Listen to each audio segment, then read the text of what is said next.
let's discuss one very interesting question. This is a relation that we know very well so far. It's a kind of a property also, you can say that, about the right angle triangle.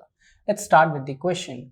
Show that in a right angle triangle, the hypotenuse is the longest side. We know that hypotenuse is the longest side, but we are supposed to prove that with the help of the theorems, whatever we discussed in this chapter and the previous chapter.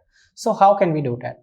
Now, first of all, let's take one triangle PQR, right, where Q is the 90-degree angle. And we need to prove that PR is the longest side. Now, PR is the longest side means what we need to prove that PQ is smaller than PR and QR is smaller than PR as well. This is what we need to prove that, right? So, let's start. Here, how can we start?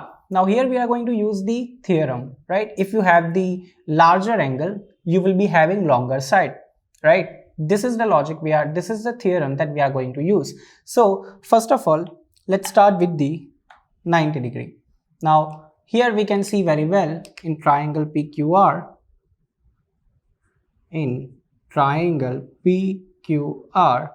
angle Q is equal to 90 degree. We know very well.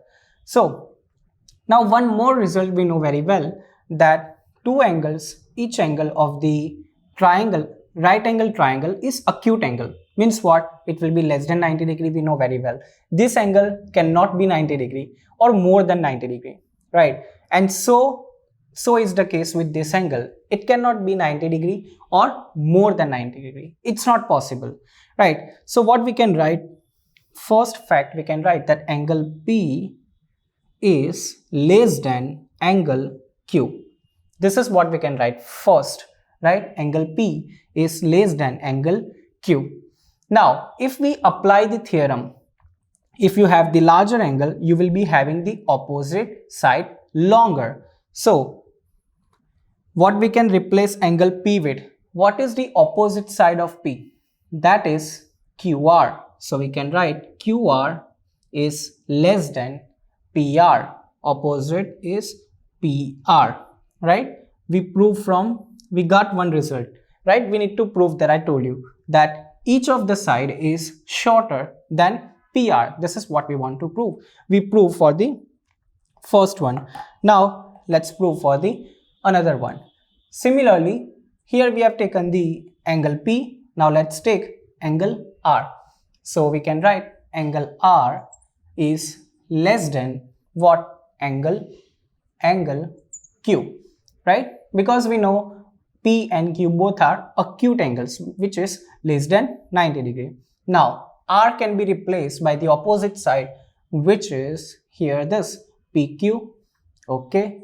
And here less than is less than Q, or angle Q opposite is hypotenuse, that is PR. So, this is the second result, right?